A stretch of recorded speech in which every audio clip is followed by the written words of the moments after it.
सत श्री अकाल जी। प्रोग्राम चर्चा दे विच तुहाडा स्वागत।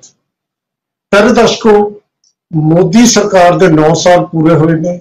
यह महीना जन संपर्क का महीना ते पंजाब ते विशेष निगाह रखी हुई है भारतीय जनता पार्टी ने। पंजाब दे विच बहुत सारे केंद्रीय मंत्री समेत अमित शाह आ रहे ने, आके गए ने। कल राजपाल राजनाथ सिंह जी कल आए सी चंडीगढ़ दे विच। उन्होंने कई अहम गल्लां कीतियां। उन्हां चों पहली वड्डी गल तां इह सी, कहंदे अकालियां नाल साडा गठजोड़ टुटिया है, रिश्ता नहीं टुटिया, प्यार कायम है साडा। ते इसे तरह उन्होंने सरदार प्रकाश सिंह बादल नूं याद किया, सत्कार नाल याद किया। कहते अज बादल साहब याद आ रहे हैं। ते तीजी गल उन्होंने की, कहते जिहड़े भी एनडीए दे साडे साथी हुंदे ने ना, उन्होंने असीं पूरा हक भी देने, सत्कार भी देने। ये गल उन्होंने कही। ये तो है एक पक्ष। दूजा पक्ष, पटना दे विच विरोधी पार्टियां इकट्ठियां हुई, बाहरों जो मर्जी कही जान, अंदरों लग रहा है खास तौर पर कर्नाटक ते हिमाचल तो बाद भारतीय जनता पार्टी नूं कि होर मेहनत करनी पऊ जे 24 दे विच, मई 24 जे कुछ करके दिखाना है। तो इस करके अपने पुराने साथियों नूं वो इकट्ठा करने की कोशिश कर रहे हैं। कल की जिहड़ी उन्हां दी फेरी है, उहदे भाषण दे विचों, राजनाथ सिंह के भाषण के विचों यही कुछ मिल रहा है कि जिहड़ा ब्रेकअप हो चुका है उन्होंने दोबारा जोड़िया जाए। 9 मास का रिश्ता जो टुट चुका है उसनों असीं किसी न किसी तरीके नाल दोबारा जोड़ लईए। लग क्यों है उन्हां दी गलबात तो, क्योंकि जिस तरह के हालात देश से बनते जा रहे हैं ना, उहदे च लग रहा है कि भारतीय जनता पार्टी नूं एक सीट भी बहुत उन्हां लई कीमती होएगी अगली लोक सभा की जनरल इलैक्शन वेले। सो इसे ते आपां चर्चा कर लीए कि राजनाथ सिंह का जिहड़ा रिश्ता कायम वाला बयान है, गठजोड़ वाला जिहड़ा बयान है कि असीं बहुत इज्जत करते हैं, ते एक होर भी संकेत है, नीतीश कुमार दे सदे ते 15 पार्टियां दे 27 नेता पहुंच गए उत्थे, लेकिन सुखबीर बादल उत्थे नहीं पहुंचे। मतलब कि सुखबीर बादल की चोन एनडीए है, ना कि नवा बन रहा गठजोड़। ये गल भी समझ आ रही है। तो की इलैक्शन तो पहला गठजोड़ होएगा, इलैक्शन तो पहला फिर बीबा हरसिमरत कौर मंत्री बनगे या बाद च बनगे, गठजोड़ कदों हो सकता है, इलैक्शन कट्ठे लड़ी जा सकती है, बाद च गठजोड़ हो सकता है। बहुत सवाल ने, इन्हां सवालों ते करदे आ चर्चा। ते जिहड़े मेहमान साडे नाल जुड़े ने, ये सवाल नूं समझण लई, तुहानूं समझाउण लई उन्हां दा तुहाडे नाल तारुफ करावां। साडे नाल आम आदमी पार्टी वालों शामिल ने बब्बी बादल साहब, और श्रोमणी अकाली दल की नुमाइंदगी सरदार हरजीत सिंह भुल्लर कर रहे ने। कांग्रेस वालों एडवोकेट अर्शप्रीत सिंह खड़ियाल साहब इस प्रोग्राम शामिल ने। भारतीय जनता पार्टी तो अमनजोत कौर रामूवालिया जी, और निरपक्ष टिप्पणी करने ऑब्जर्वर जिन्होंने कह सकते हैं वो सरदार इंद्रपाल सिंह चड्ढा साहब, सिख चिंतक ने, गुरु गोबिंद सिंह स्टडी सर्कल नाल संबंधित ने। तुहाडा सब दा बहुत बहुत स्वागत। बब्बी बादल जी, तुहाडे तो गल शुरू करते हैं। पंजाब च जिस तरह के हालात ने, वो तो की लगता है तुहानूं, क्योंकि दोनों पार्टियां दा तुसीं अंदरों भी देखिया ना सब कुछ, इन्ना च तुसीं उन्हां नाल रहे, उन्होंने जिताउण च तुसीं काफी मेहनत की। मैनूं याद है साडे वर्गे बंदे भी वरत लए सी तुसीं तां। ते बब्बी बादल की कहोगे? वालिया साहब, वैसे तो यह इन्हां दा अंदरूनी मामला है कि ये गठजोड़ करते है, किहदे नाल करते है। पर मैं एक गल जरूर पुछनी चाहुंदा है कि मास्टर जी दे बेटे तो ईमानदार भगवंत मान तो ये सारे इन्ने डरे हुए ने ਅੱਜ ਦੀ ਤਰੀਕ ਵਿੱਚ ਕਿ ਸਾਰੇ ਆਪਾਂ ਦੇਖਿਆ ਹੀ ਹੈ ਕਿ ਕਿਸ ਤਰ੍ਹਾਂ ਨਾਲ ਇਹ ਇੱਕ ਮੰਚ ਤੇ ਇਕੱਠੇ ਹੁੰਦੇ ਫਿਰਦੇ ਨੇ। ਮੈਂ ਇਹ 9 ਮਾਸ ਦੇ ਰਿਸ਼ਤੇ ਬਾਰੇ ਇੱਕ ਗੱਲ ਕਹਿਣੀ ਚਾਹੂੰਗਾ ਕਿ ਬੀਐਸਪੀ ਦਾ ਕੀ ਬਣੂਗਾ। ਮੈਂ ਇਹ ਪੁੱਛਣਾ ਚਾਹੁੰਦਾ ਕਿ ਬਸਪਾ ਦਾ ਤੇ ਢੀਂਡਸਾ ਸਾਹਿਬ ਦਾ ਕੀ ਸਟੇਟਸ ਹੈ। ਅੱਜ ਜਦੋਂ ਰਾਜਨਾਥ ਜੀ ਇਹ ਗੱਲ ਕਰ ਗਏ ਕਿ ਸਾਡਾ 9 ਮਾਸ ਦਾ ਰਿਸ਼ਤਾ ਹੈ, 9 ਤੇ ਮਾਸ ਦੇ ਵਿੱਚ ਹੁਣ ਮੈਲ ਬਹੁਤ ਫਸ ਗਈ ਹੈ।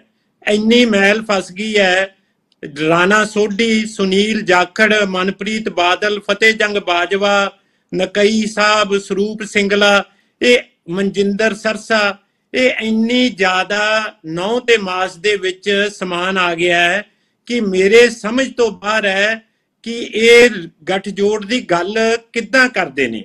ਔਰ ਹੈਰਾਨੀ ਦੀ ਗੱਲ ਹੈ ਕਿ ਜਿਹੜੇ ਕਿਸਾਨ ਪੱਖੀ ਹੋਣ ਤੇ ਇਹਨਾਂ ਨੇ ਇਹ ਗੱਲ ਕੀਤੀ ਸੀ ਕਿ ਜੀ ਅਸੀਂ ਕਿਸਾਨਾਂ ਕਰਕੇ ਅਸੀਂ ਬੀਜੇਪੀ ਦਾ ਸਾਥ ਛੱਡ ਰਹੇ ਹਾਂ। ਕੋਈ ਪਾਲਿਸੀ ਦਾ ਬਦਲਾਵ ਨਹੀਂ ਹੋਇਆ, ਕੋਈ ਗਠਬੰਧਨ ਹੁੰਦੇ ਹੈ ਪਾਲਿਸੀਆਂ ਦੇ ਆਧਾਰ ਤੇ ਲੇਕਿਨ ਮੈਂ ਇਸ ਗੱਲ ਦੇ ਆਧਾਰ ਤੇ ਥੋੜਾ ਕੋਈ ਗਠਬੰਧਨ ਹੁੰਦੇ ਹੈ ਕਿ ਜੀ ਸਾਡੀ 5% ਵੋਟ ਹੈ, ਉਹਨਾਂ ਦੀ 10% ਹੈ, ਅਸੀਂ ਇਕੱਠੇ ਹੋ ਕੇ ਅਸੀਂ ਰਲ ਜੀਏ। ਇਹ ਤਾਂ ਲੋਕਾਂ ਨਾਲ ਧੋਖਾ ਹੋ ਗਿਆ ਇੱਕ ਤਰ੍ਹਾਂ ਦਾ। ਸੋ ਮੈਂ ਤਾਂ ਇਹ ਕਹੂੰਗਾ ਕਿ ਗਠਬੰਧਨ ਜਿਹੜਾ ਵੀ ਹੈ, ਰੋਜ਼ ਬੀਜੇਪੀ ਦੇ ਪ੍ਰਧਾਨ ਸਾਹਿਬ ਅਸ਼ਵਨੀ ਸ਼ਰਮਾ ਜੀ ਕਹਿੰਦੇ ਆ ਸਾਡਾ ਕੋਈ ਗਠਬੰਧਨ ਨਹੀਂ ਹੋ ਰਿਹਾ। ਸੁਖਬੀਰ ਬਾਦਲ ਜੀ ਕਹਿੰਦੇ ਆ ਕਿ ਸਾਡਾ ਗਠਬੰਧਨ ਕਿਸੇ ਵੀ ਟਾਈਮ ਹੋ ਸਕਦਾ ਹੈ। ਮੈਂ ਇਹ ਪੁੱਛਦਾ ਕਿ ਇਹਨਾਂ ਦੋਨਾਂ ਚੋਂ ਫਿਰ ਝੂਠ ਕੌਣ ਬੋਲ ਰਿਹਾ ਹੈ? ਅਸ਼ਵਨੀ ਸ਼ਰਮਾ ਜੀ ਬੋਲ ਰਹੇ ਨੇ ਕਿ ਸੁਖਬੀਰ ਜੀ ਬੋਲ ਰਹੇ ਨੇ? ਵੀ ਗੱਲ ਹੈਗਾ, ਉਹਨਾਂ ਦੀਆਂ ਗੱਲਾਂ ਚੋਂ ਨਜ਼ਰ ਆਉਂਦਾ ਬੱਬੀ ਜੀ। ਤੇ ਲੇਕਿਨ ਹਰਦੀਪ ਪੁਰੀ ਉਹ ਕਹਿੰਦੇ ਬਿਲਕੁਲ ਸਮਝੌਤਾ ਨਹੀਂ। ਤੁਸੀਂ ਜਿਵੇਂ ਦੱਸਿਆ ਅਸ਼ਵਨੀ ਕੁਮਾਰ ਵੀ ਇਹ ਕਹੀ ਜਾਂਦੇ ਨੇ, ਪਰ ਕਿਉਂਕਿ ਰਾਜਨਾਥ ਸਿੰਘ ਭਾਰਤੀ ਜਨਤਾ ਪਾਰਟੀ ਦੇ ਪ੍ਰਧਾਨ ਵੀ ਰਹੇ ਨੇ ਔਰ ਜਿਸ ਤਰ੍ਹਾਂ ਦੇ ਸੰਕੇਤ ਦੇ ਕੇ ਗਏ ਨੇ, ਵੱਡਾ ਸੰਕੇਤ ਤਾਂ ਸੁਖਬੀਰ ਸਿੰਘ ਬਾਦਲ ਨੇ ਉਦੋਂ ਦਿੱਤਾ ਜਦੋਂ ਨਿਤੀਸ਼ ਕੁਮਾਰ ਦਾ ਸੱਦਾ ਉਹਨਾਂ ਨੇ ਠੁਕਰਾਤਾ। ਹਰਜੀਤ ਸਿੰਘ ਭੁੱਲਰ ਸਾਹਿਬ, ਤੁਸੀਂ ਸ਼੍ਰੋਮਣੀ ਅਕਾਲੀ ਦਲ ਦੀ ਨੁਮਾਇੰਦਗੀ ਕਰ ਰਹੇ ਹੋ, ਤੁਸੀਂ ਦੱਸੋ ਕੀ ਚੱਲ ਰਿਹਾ? ਵਾਲੀਆ ਸਾਹਿਬ, ਮੈਨੂੰ ਨਾ ਬੱਬੀ ਬਾਦਲ ਜੀ ਬੋਲ ਰਹੇ ਸੀ ਤੇ ਉਹਨਾਂ ਦੀਆਂ ਹਾਸੋ ਹੋਣੀਆਂ ਗੱਲਾਂ ਦੇ ਉੱਤੇ ਹਾਸਾ ਆ ਰਿਹਾ ਸੀ ਕਿ ਸੁਖਬੀਰ ਬਾਦਲ ਹੁਣਾਂ ਨੇ ਕਿਦਨ ਕਿਹਾ, ਇਹ ਬੱਬੀ ਬਾਦਲ ਸਾਹਿਬ ਦੇ ਸ਼ਾਇਦ ਕੱਲ ਕੁਝ ਕਿਤੇ ਕਹਿਤਾ ਹੋਵੇ ਪਤਾ ਨਹੀਂ, ਲੇਕਿਨ ਸੁਖਬੀਰ ਬਾਦਲ ਸਾਹਿਬ ਨੇ ਕਦੀ ਵੀ ਨਹੀਂ ਕਿਹਾ ਵੀ ਅਸੀਂ ਭਾਰਤੀ ਜਨਤਾ ਪਾਰਟੀ ਨਾਲ ਕੋਈ ਸਮਝੌਤਾ ਕਰਨ ਜਾ ਰਹੇ ਹਾਂ। ਕਿਉਂਕਿ ਆਮ ਆਦਮੀ ਪਾਰਟੀ ਦੀ ਹਮੇਸ਼ਾ ਇੱਕ ਗੱਪ ਮਾਰਨ ਦੀ ਆਦਤ ਰਹੀ ਹੈ। ਔਰ ਜਿਹੜੀ ਭਗਵੰਤ ਮਾਨ ਸਾਹਿਬ ਦੀ ਇੱਕ ਟਿੱਪਣੀ ਹੈ ਵੀ ਅੱਜ ਇਸ ਡਾਲ ਤੇ ਕੱਲ ਦੂਸਰੀ ਡਾਲ ਤੇ ਪਰਸੋਂ ਤੀਸਰੀ ਡਾਲ ਤੇ ਇਹਨਾਂ ਦੇ ਬੱਬੀ ਬਾਦਲ ਸਾਹਿਬ ਤੇ ਬਿਲਕੁਲ ਢੁਕਦਾ ਹੈ। ਠੀਕ ਠਾਕ ਵੀ ਕਦੀ ਕਿਸੇ ਡਾਲ ਤੇ ਹੁੰਦੇ, ਕਦੀ ਕਿਸੇ ਤੇ ਅੱਜ ਆਮ ਆਦਮੀ ਪਾਰਟੀ ਚ ਨੇ, ਕੱਲ ਨੂੰ ਹੋ ਸਕਦਾ ਕੋਈ ਸਮਝੌਤਾ ਹੋ ਜਾਏ ਤੇ ਕੱਲ ਨੂੰ ਫਿਰ ਵਾਪਸ ਆ ਜਾਣ। ਇਸ ਕਰਕੇ ਮੈਂ ਕਹੂੰਗਾ ਵੀ ਐਵੇਂ ਮੀਡੀਆ ਦੇ ਬਹਿ ਕੇ ਇੱਕ ਟੀਵੀ ਚੈਨਲ ਤੇ ਬਹਿ ਕੇ ਝੂਠ ਨਾ ਬੋਲੋ ਵੀ ਸੁਖਬੀਰ ਬਾਦਲ ਸਾਹਿਬ ਨੇ ਕਿਤੇ ਵੀ ਇਹ ਗੱਲ ਕੀਤੀ ਹੋਵੇ ਵੀ ਸਾਡਾ ਸ਼੍ਰੋਮਣੀ ਅਕਾਲੀ ਦਲ ਦਾ ਔਰ ਭਾਰਤੀ ਜਨਤਾ ਪਾਰਟੀ ਦਾ ਕੋਈ ਸਮਝੌਤਾ ਹੋਣ ਜਾ ਰਿਹਾ। ਦੂਸਰੀ ਗੱਲ, ਇਹ ਜਦੋਂ ਮੈਂ ਸਿਆਸਤ ਸ਼ੁਰੂ ਕੀਤੀ ਉਦੋਂ ਮੈਂ ਤੁਹਾਡੀ ਗੱਲ ਚ ਬੋਲਿਆ ਨਹੀਂ ਬੱਬੀ ਬਾਦਲ ਜੀ, ਤੁਸੀਂ ਆਪਣੀ ਗੱਲ ਰੱਖ ਲਈ, ਮੇਰੀ ਗੱਲ ਰੱਖਣ ਦਿਓ ਮੈਨੂੰ ਤੁਸੀਂ। ਦੂਸਰੀ ਗੱਲ, ਜਿਹੜਾ ਇਹਨਾਂ ਨੂੰ ਇੰਨਾ ਫਿਕਰ ਸਤਾ ਰਿਹਾ ਢੀਂਡਸਾ ਸਾਹਿਬ ਕਿੱਧਰ ਜਾਣਗੇ, ਫਲਾਣਾ ਕਿੱਧਰ ਜਾਊਗਾ, ਮੈਂ ਇਹਨਾਂ ਨੂੰ ਪੁੱਛਣਾ ਚਾਹੁੰਦਾ, ਇਹਨਾਂ ਦੇ ਸੁਪਰੀਮੋ ਜਿਹੜੇ ਨੇ ਉਹਨਾਂ ਨੇ ਆਪਣੇ ਬੱਚਿਆਂ ਦੀ ਸਹੁੰ ਖਾਧੀ ਸੀ ਕਿ ਮੈਂ ਕਿਸੇ ਵੀ ਕਰਪਟ ਪਾਰਟੀ ਦੇ ਨਾਲ ਸਮਝੌਤਾ ਨਹੀਂ ਕਰੂੰਗਾ, ਤੇ ਅੱਜ ਹਰ ਕਿਸੇ ਦੀ ਬਰੂ ਚੱਟਦੇ ਫਿਰਦੇ ਨੇ, ਮੱਥੇ ਟੇਕਦੇ ਫਿਰਦੇ ਨੇ ਹਰ ਕਿਸੇ ਦੀ ਬਰੂ ਤੇ। ਜਿਨ੍ਹਾਂ ਨੂੰ ਉਹਨਾਂ ਨੇ ਕਰਪਟ ਦੱਸਿਆ ਸੀ, ਚੋਰ ਦੱਸਿਆ ਸੀ, ਠੱਗ ਦੱਸਿਆ ਸੀ, ਡਕੈਤ ਦੱਸਿਆ ਸੀ, ਅੱਜ ਉਹਨਾਂ ਦੇ ਹਰ ਕਿਸੇ ਦੇ ਜਾ ਕੇ ਮੱਥੇ ਟੇਕ ਰਹੇ ਨੇ, ਮਿੰਨਤਾਂ ਕਰ ਰਹੇ ਨੇ। ਚਾਹੇ ਉਹ ਕਾਂਗਰਸ ਹੈ ਜਿਨ੍ਹਾਂ ਦੇ ਐਮਐਲਏ ਮਿਨਿਸਟਰ ਫੜ ਕੇ ਇਹ ਪੰਜਾਬ ਦੇ ਚੰਦਰ ਦੇ ਰਹੇ ਹੈ, ਤੇ ਇਹਨਾਂ ਸੁਪਰੀਮੋ ਨੂੰ ਪੁੱਛੋ ਉਹਨਾਂ ਦੇ ਕਿੱਥੇ ਚਲਾ ਗਿਆ ਇਮਾਨਦਾਰੀ ਤੇ ਕਿੱਥੇ ਚਲਾ ਗਿਆ ਸਾਰਾ ਕੁਝ। ਤੇ ਇਹ ਸਰਦਾਰ ਭਗਵੰਤ ਮਾਨ ਸਾਹਿਬ ਨੂੰ ਵੀ ਪੁੱਛਣ, ਜਿੱਥੇ ਉਹ ਤੁਰੇ ਫਿਰਦੇ ਨੇ, ਚਾਕਰੀ ਕਰਦੇ ਫਿਰਦੇ ਨੇ ਸਰਦਾਰ ਭਗਵੰਤ ਮਾਨ ਕੇਜਰੀਵਾਲ ਸਾਹਿਬ ਦੀ ਨਾਲ ਕਿਤੇ ਜਾ ਕੇ ਕੋਈ ਪੰਜਾਬ ਦਾ ਮਸਲਾ ਚੱਕਿਆ, ਪੰਜਾਬ ਬਾਰੇ ਕੋਈ ਗੱਲ ਕੀਤੀ ਹੈ? ਇਹ ਸਾਡਾ ਫਿਕਰ ਛੱਡਣ, ਇਹ ਆਪਣਾ ਫਿਕਰ ਕਰਨ। ਔਰ ਵੈਸੇ ਬੱਬੀ ਬਾਦਲ ਜੀ ਦਾ ਪਤਾ ਨਹੀਂ ਕੱਲ ਨੂੰ ਕਿਹੜੀ ਪਾਰਟੀ ਚ ਹੋਣੇ ਆ, ਇਸ ਕਰਕੇ ਇਹਨਾਂ ਦੀ ਗੱਲ ਦਾ ਬੜੀ ਤਵੱਜੋ ਦੇਣ ਦੀ ਲੋੜ ਹੀ ਨਹੀਂ ਹੈਗੀ। ਹੋ ਸਕਦਾ ਕੱਲ ਨੂੰ ਕਾਂਗਰਸ ਚ ਹੋਣ, ਜਾ ਕੇ ਹੋਰ ਥਾਂ ਤੇ ਹੋਣ। ਸਾਹਿਬ ਮੈਂ ਬੇਨਤੀ ਇਹ ਕਰੂੰਗਾ, ਸਾਡੇ ਦੇਸ਼ ਦੇ ਵਿੱਚ ਕੋਈ ਪਤਾ ਨਹੀਂ, ਬਹੁਤ ਸਾਰੇ ਵੱਡੇ ਵੱਡੇ ਲੀਡਰ ਇੱਧਰ ਉੱਧਰ ਹੋਏ ਨੇ। ਇਹ ਨਿੱਜੀ ਜਿਹੜੇ ਹਮਲੇ ਤੋਂ ਆਪਾਂ ਬਚਣਾ, ਇੱਕ ਦੂਜੇ ਤੋਂ ਆਪਾਂ ਤਰਕ ਨਾਲ ਗੱਲ ਕਰਨੀ ਹੈ। ਜਿਹੜਾ ਤਰਕ ਤੁਸੀਂ ਦਿੱਤਾ ਹੈ ਕਿ ਜੀ ਜਿਹੜੇ ਪਾਰਟੀਆਂ ਨੂੰ ਇਹ ਕਹਿ ਰਹੇ ਨੇ ਕਰਪਟ ਨੇ, ਉਹਨਾਂ ਕੋਲ ਜਾਂਦੇ ਨੇ, ਉਹ ਤੱਕ ਤੁਸੀਂ ਦਲੀਲ ਦੇ ਸਕਦੇ ਹੋ। ਤੇ ਜੇ ਤੁਸੀਂ ਇਹ ਕਹਿੰਦੇ ਹੋ ਕਿ ਬੱਬੀ ਬਾਦਲ ਇੱਧਰ ਸੀ ਉੱਧਰ ਚਲੇ ਗਏ, ਕਿੰਨੇ ਬੰਦੇ ਦੀ ਲਿਸਟ ਕਰਾਵਾਂ ਮੈਂ ਜਿਹੜੇ ਇੱਧਰ ਉੱਧਰ ਗਏ ਨੇ, ਉੱਧਰੋਂ ਫਿਰ ਇੱਧਰ ਆਏ। ਘਰ ਵਾਪਸੀ ਦਾ ਕੋਈ ਨਹੀਂ ਪਤਾ ਲੱਗਦਾ, ਇਹ ਕਹਿ ਕੇ ਵੀ ਘਰ ਵਾਪਸੀ ਹੋ ਗਈ ਤੇ ਕੋਈ ਪਤਾ ਨਹੀਂ ਕੱਲ ਨੂੰ ਕੀ ਹੋਣਾ ਹੈ। ਲੇਕਿਨ ਇਹਨਾਂ ਦਾ ਇੱਕ ਪੁਆਇੰਟ ਬੜਾ ਜਾਇਜ਼ ਹੈ ਕਿ ਬੀਐਸਪੀ ਦਾ ਕੀ ਬਣੂਗਾ। ਸੋ ਇਹ ਤੇ ਆਪਾਂ ਚਰਚਾ ਜਾਰੀ ਰੱਖਣੀ ਹੈ। ਇੱਕ ਬ੍ਰੇਕ ਦਾ ਟਾਈਮ ਹੋ ਗਿਆ, ਪਹਿਲਾਂ ਬ੍ਰੇਕ ਲੈ ਲਈਏ, ਮਿਲਦੇ ਹਾਂ ਬ੍ਰੇਕ ਤੋਂ ਬਾਅਦ। ਚਰਚਾ